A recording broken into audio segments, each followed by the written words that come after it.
आज पढ़ेंगे matrix addition और सब्ट्रैक्शन। तो मैट्रिक्स एडिशन और मैट्रिक्स सब्ट्रैक्शन, तो दो और दो से ज़्यादा मैट्रिक्स को आप ऐड या सब्ट्रैक्ट कर सकते हो। ऐड या सब्ट्रैक्ट करने के लिए कंडीशन क्या होना चाहिए? Order must be equal. Order must be equal, order equal होने चाहिए, तभी हम एडिशन या सब्ट्रैक्शन कर सकते हैं। केवल यही कंडीशन है, ओनली वन कंडीशन कि ऑर्डर दो जो होने चाहिए वो इक्वल होने चाहिए, ऑर्डर इक्वल होने चाहिए। तो जैसे यहाँ पे ए हमने लिया है, ए मैट्रिक्स लिया है, इसके ऑर्डर कितने हैं? 2 रो हैं और 2 कॉलम हैं, तो 2/2 इसके ऑर्डर है। इसके ऑर्डर कितनी है? 2/3। इसके ऑर्डर 2/3 है। इसके ऑर्डर कितने हैं? इसके ऑर्डर भी 2/2 है और इसके ऑर्डर 2/3। तो ये हमारे पास 4 मैट्रिक्स हैं। Addition of A and B, A और बी को अगर आप ऐड कर रहे हो, ए और बी को ऐड कर रहे हो, तो क्या ऐड कर पाओगे आप? पॉसिबल है। ए का ऑर्डर कितना है? ए का ऑर्डर 2/2 है ए का ऑर्डर, और बी का ऑर्डर ये 2/3। ये दोनों ऑर्डर इक्वल नहीं है, तो हम ए और बी के एडिशन को कह सकते हैं नॉट पॉसिबल। ए और बी के addition not possible because order equal नहीं है, कंडीशन क्या है? ऑर्डर इक्वल होने चाहिए, तभी हम ऐड कर सकते हैं, अदरवाइज नहीं ऐड कर सकते। एडिशन ऑफ ए और सी, ए मैट्रिक्स है और सी मैट्रिक्स है, ये रहा हमारे पास ए और ये रहा सी। इसकी पॉसिबल है? तो हाँ, यस पॉसिबल, ये एडिशन पॉसिबल है। ए और सी के ऑर्डर इक्वल हैं, इसलिए ये पॉसिबल है। ए का ऑर्डर भी 2/2 है और सी का ऑर्डर भी 2/2 है, तो ये पॉसिबल है। तो ऐड करते हैं, ये हमारे लिए ए मैट्रिक्स है और ये हमारे लिए सी मैट्रिक्स है। इनको ऐड करते हैं। तो ऐड कैसे करेंगे? जस्ट एलिमेंट को ऐड करना है आप, सिंपल। 2 और 7 9, 3 और 8 11, 4 और 9 13 और 4 और 5 9। तो ये हो गया हमारे लिए सिंपल एडिशन, ठीक है। इसके बाद ये हमारे लिए बी मैट्रिक्स है और ये हमारे लिए बी मैट्रिक्स है। इनकी एडिशन भी सिंपल वैसे ही करना है आपको। 5 और 8 13, 7 और 0 7, 8 और 2 10, 0 और 1 1, 2 और 7 9, 5 3 8। बस सिंपल एडिशन है, कुछ नहीं करना। अब सब्ट्रैक्शन देखेंगे। सब्ट्रैक्शन में भी हमें कुछ नहीं करना, सेम कंडीशन सेम सिचुएशन है, बस सब्ट्रैक्ट कर देना है। यहाँ पे भी ऑर्डर सेम होने चाहिए। इसके ऑर्डर कितने हैं? 2/3, इसके भी ऑर्डर 2/3 है। यहाँ दोनों इक्वल हैं, इसलिए सब्ट्रैक्शन पॉसिबल है। और यहाँ पे हमें सिंपल सब्ट्रैक्ट कर देना है, जैसे हमने एलिमेंट को ऐड करा था वैसे यहाँ पे सब्ट्रैक्ट करना है। 5 और 2 इनको सब्ट्रैक्ट करोगे तो 3 मिलेगा आपको। 7 में से 3 सब्ट्रैक्ट करेंगे तो 4 मिलेगा आपको। 2 में से 1 सब्ट्रैक्ट करेंगे तो 1 मिलेगा। 8 में से 0 तो 8 मिलेगा। 3 में से 2 सब्ट्रैक्ट करेंगे 1 मिलेगा। 4 में से 1 सब्ट्रैक्ट 3 मिलेगा। बस ये सब्ट्रैक्शन है, सिंपल, नोट आसान सा है। हमने यहाँ पे 2 मैट्रिक्स और 2 मैट्रिक्स की एडिशन सब्ट्रैक्शन देखी है। यहाँ पे अगर हम 3 मैट्रिक्स ले लें तो भी कोई प्रॉब्लम नहीं है। सेम सिचुएशन, हमें बस ऐड कर देना है। तीनों मैट्रिक्स के ऑर्डर सेम होने चाहिए। तीनों मैट्रिक्स के ऑर्डर जो है वो सेम होने चाहिए। 3, जैसे ये 2/2 का, ये भी 2/2 का, ये भी 2/2 का। 2 और 6 और 0, इन तीनों को ऐड करके आप 8 लिख दीजिए। 3 7 10 और 5 15, ये 4 8 और 2 14 हो जाएगा, और 5 9 1 ये 15 हो जाएगी, यस। तो ये हमें सिंपल एडिशन कर दिया। बस 2 या 2 जितने भी हों, 2 हो या 5 हो या जितने भी हों, सभी के ऑर्डर सेम होने चाहिए, तभी हम एडिशन कर सकते हैं, अदरवाइज नहीं कर सकते। और सिमिलर फॉर सब्ट्रैक्शन। और हमेशा ये याद रखेंगे, आफ्टर एडिशन या subtraction, order of matrix does not change. जैसे हमने यहाँ पे देखा 2/2 का, हमने 2 मैट्रिक्स लिया हुआ है, ये भी 2/2 का है, ये भी 2/2 का है, और हमें जो मिला है वो भी 2/2 का है। तो एडिशन और सब्ट्रैक्शन के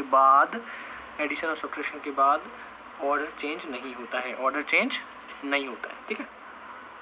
अब थोड़ा आगे बढ़ते हैं। Matrix multiplication bye scalar.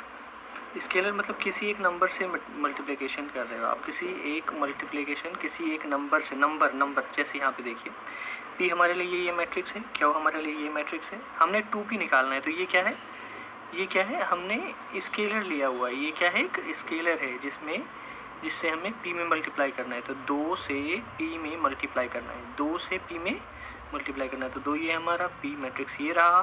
तो हम कैसे मल्टीप्लाई करेंगे, इस 2 का सभी एलिमेंट में मल्टीप्लाई करेंगे, सभी एलिमेंट में, जितने भी एलिमेंट हैं सभी में मल्टीप्लाई करेंगे।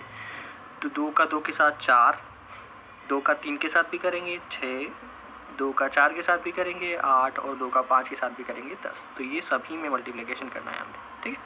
सिमिलरली 3Q हमारे पास ये मैट्रिक्स है, हमें 3 इंटू क्यू लिखना है। 3 क्या है, ये स्केलर कहलाता है, यही स्केलर कहलाता है। और आप मल्टीप्लिकेशन करते हैं मैट्रिक्स के साथ। ये मैट्रिक्स है ना, ये स्केलर है। तो इसकी स्केलर और मैट्रिक्स की मल्टीप्लिकेशन है, तो वही लिखा है मैट्रिक्स मल्टीप्लिकेशन बाय स्केलर। तो सिंपल यहाँ पे वही करना है, इस 3 का सभी एलिमेंट के साथ मल्टीप्लाई करना है आपको, सभी एलिमेंट के साथ। 15, 3 का 0 के साथ 0, 3 का 2 के साथ 6 और 3 का 7 के साथ 21। तो सिंपल यहाँ पे भी कुछ आसान सा है। अब हमें 4p minus 2q find out करना है। 4p minus 2q find out करना है, तो हमने क्या लिखना है, 4 ये लिख दिया, p मैट्रिक्स हमें दिया हुआ है, हमने ये लिखा है, और q माइनस 2q तो 2 हमने लिख दिया, q हमारे पास 5027 है। तो यहाँ पे क्या करेंगे, पहले 4 की मल्टीप्लिकेशन करेंगे, 4 की मल्टीप्लिकेशन 8 हो जाएगा और यहाँ पे 12 हो जाएगा। सभी के साथ मल्टीप्लिकेशन करना है तो 16 हो जाएगा और ये 20 हो जाएगा। फिर हमें इस 2 का सभी के साथ मल्टीप्लिकेशन करना है, 2 5 जा 10 हो जाएगा, 0 हो जाएगा, 2 2 जा 4 एंड 2 7 जा 14। अब इसे हम सब्ट्रैक्ट करके लिख देंगे, 8 में से 10 सब्ट्रैक्ट करेंगे तो -2 मिलेगा हमें। तो 12 में से 0 सब्ट्रैक्ट करेंगे तो ये 12 एज इट इज़ रह जाएगा। 16 में से अगर 4 सब्ट्रैक्ट करेंगे तो 12 मिलेगा, और 20 में से 14 तो 6 मिलेगा। तो ये हमारे लिए सिंपलीफिकेशन जस्ट आसान है। अब दूसरा है एक क्वेश्चन हमारे पास, 2x minus 3y is equal to this matrix दिया हुआ है और x plus Y equal to ये मैट्रिक्स दिया हुआ है। हमें बताना है x और y, हमें x फाइंड आउट करना है और y फाइंड आउट करना है। तो क्या कैसे करेंगे, जस्ट आप 10th में एलिमिनेशन मेथड पढ़े थे वैसे ही करना है हमें। -3y है यहाँ पे, अगर यहाँ पे +3y आ जाए तो हमारे लिए काम हो सकता है। तो हम क्या करेंगे, इसमें 3 से मल्टीप्लाई कर देंगे। तो 3 यहाँ मल्टीप्लिकेशन करा और 3 यहाँ भी मल्टीप्लिकेशन करेंगे और 3 यहाँ भी मल्टीप्लिकेशन करेंगे। तो ये जो मैट्रिक्स है 3 के मल्टीप्लिकेशन के बाद, ये जो मैट्रिक्स है 3 के मल्टीप्लिकेशन के बाद क्या बन जाएगा, 3 1 3 हो जाएगा, 0 हो जाएगा, 3 2 जा 6 हो जाएगा और 3 3 जा 9 हो जाएगा। इस एलिमेंट का सभी के साथ मल्टीप्लाई करना है, सभी के साथ मल्टीप्लाई करना है, जितने भी एलिमेंट होंगे। तो हमने सभी के साथ मल्टीप्लाई कर दिया। अब इसे ऐड कर दो, तो आप ये करेंगे, ऐड करोगे तो कट जाएगा, ये ऐड करोगे तो कट जाएगा। तो यहाँ क्या आएगा 5x, और हमें इधर इस दोनों को ऐड करना है, तो इस दोनों को ऐड करिए, 2 3 4 0 ये मैट्रिक्स हमारे पास है, और इसे इसके साथ ऐड करना है 3 0 6 9। तो हमारे लिए ये एडिशन हो जाएगा, और ऐड होके क्या आएगा 3 2 5, 3 + 0 3 और 4 + 6 10 और 0 + 9 9।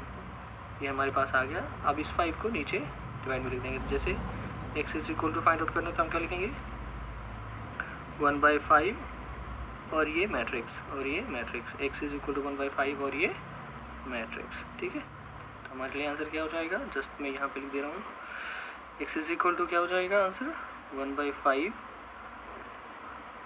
5 10 3 9। इसे ऐसे ही रहने देंगे, आंसर मल्टीप्लिकेशन करने की जरूरत नहीं, ऐसे ही रहने देंगे, यही हमारे लिए आंसर। ओके, अब मैट्रिक्स मल्टीप्लिकेशन सीखते हैं, 2 मैट्रिक्स की मल्टीप्लिकेशन सीखते हैं, 2 मैट्रिक्स की मल्टीप्लिकेशन। मैट्रिक्स मल्टीप्लिकेशन, अभी हमने मैट्रिक्स मल्टीप्लिकेशन ऑफ स्केलर सीखा था। यहाँ पे 2 मैट्रिक्स को मल्टीप्लाई करेंगे, यहाँ पे क्या करेंगे 2 मैट्रिक्स को मल्टीप्लाई करेंगे, तो ये हमारे पास एक मैट्रिक्स है, दूसरा बी मैट्रिक्स है। आप ये दोनों को मल्टीप्लाई करोगे तो हमको क्या मिलेगा, सी मिलेगा, एक product, as a product C मिला एज ए प्रोडक्ट, ये हम मान के चलते हैं, ठीक है। तो ऑर्डर क्या होता है, ऑर्डर ऑफ मैट्रिक्स क्या होता है, नंबर ऑफ रो और नंबर ऑफ कॉलम। तो यहाँ पे हमने ऑर्डर लिखा है, ये ए का ऑर्डर है, ये ए का ऑर्डर है और ये बी का ऑर्डर है, ये सी का ऑर्डर है। हमें क्या याद रखना है? याद ये रखना है कि number of column of first matrix should be equal to number of row of second matrix, तभी मैट्रिक्स मल्टीप्लिकेशन पॉसिबल है, अदरवाइज नहीं।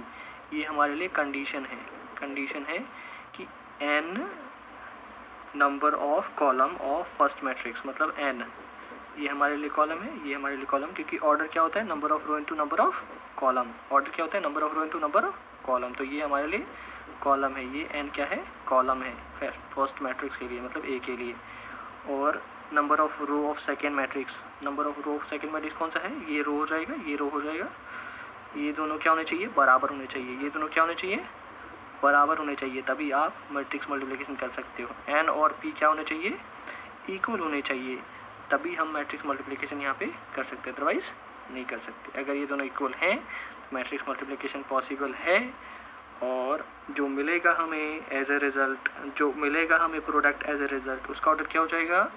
ये वाले m हमने लिखे हैं, ये वाले m यहाँ लिखे हैं और ये r यहाँ लिखा है। समझ आई बात? ऑर्डर ऑफ मैट्रिक्स, ठीक है। तो हमारे पास ये हमने कंडीशन देखा। कंडीशन क्या देखा? Number of column of first matrix should be equal to number of row of second matrix, ठीक है। ये हमारे लिए इक्वल होने चाहिए, तभी पॉसिबल है, अदरवाइज नहीं। यहाँ पे क्या देखें? ये इस मैट्रिक्स की क्या ऑर्डर है? इस मैट्रिक्स की ऑर्डर क्या है? इस मैट्रिक्स की ऑर्डर क्या है? 2/3।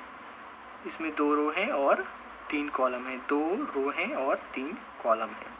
इसके ऑर्डर क्या है? 3 रो है और 2 कॉलम है। तो फर्स्ट मैट्रिक्स के लिए नंबर ऑफ कॉलम क्या है? 3। और फर्स्ट मैट्रिक्स के लिए नंबर ऑफ कॉलम कितना है? 3।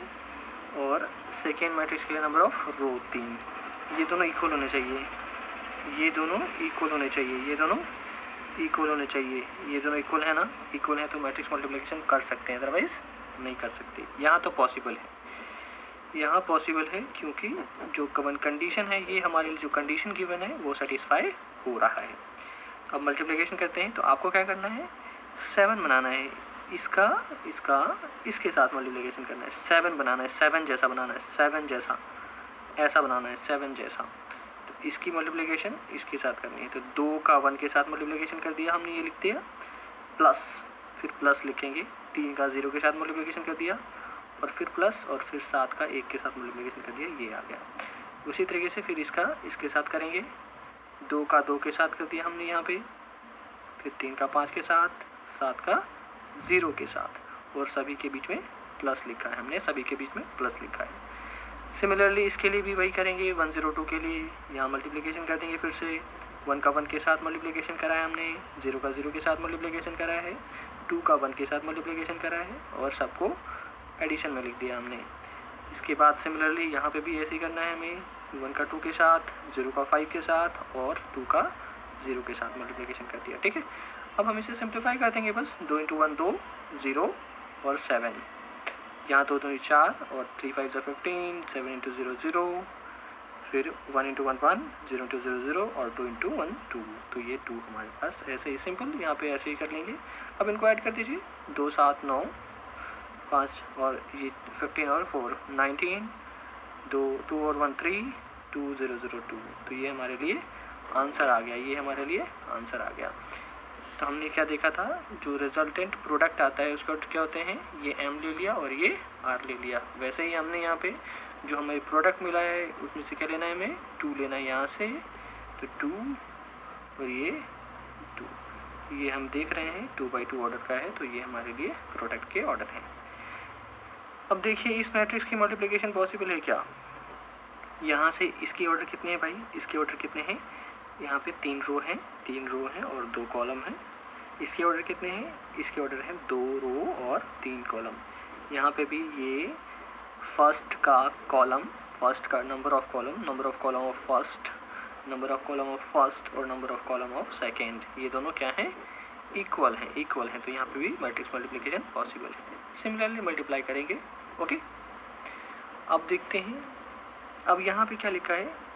यहाँ पे लिखा है A × B, मतलब A और B की मल्टीप्लिकेशन पॉसिबल है अगर तो बी और ए की मल्टीप्लिकेशन पॉसिबल हो भी सकती है और नहीं भी हो सकती है, ठीक है। और अगर है भी, मैट्रिक्स बी और ए की मल्टीप्लिकेशन आपने करा है और बी ए और बी की मल्टीप्लिकेशन करा है, तो वो दोनों आपस में इक्वल नहीं होंगे, वो दोनों आपस में इक्वल नहीं होंगे, वो दोनों आपस में इक्वल नहीं होंगे। एक्सेप्शन केस आएगा जब कोई नल मैट्रिक्स हो जाए तो हो सकता है, ऐसे नहीं होगा, ऐसे नहीं होगा। इनमें से कोई एक जीरो हो जाए, इनमें से कोई एक जीरो हो जाए तब ये इक्वल होगा, अदरवाइज इक्वल नहीं हो सकता, ठीक है। तो सिंपल हमने क्या देखा यहाँ पे, दो कंडीशन, ए और बी की मल्टीप्लिकेशन पॉसिबल है, मतलब ए और बी को मल्टीप्लाई कर रहे हैं हम और वो पॉसिबल है, देन हम ये कह सकते हैं कि बी और ए की मल्टीप्लिकेशन पॉसिबल हो भी सकती है और नहीं भी हो सकती, पक्का कुछ नहीं कह सकते, ठीक है। और दूसरी बात, अगर बी और ए और बी दोनों पॉसिबल हैं तो ये इक्वल नहीं होंगे, ये इक्वल नहीं होंगे, एक्सेप्शन होगा जब ये इक्वल हो सकते हैं। Okay, thank you. तो ये आपके लिए आज का लर्निंग है।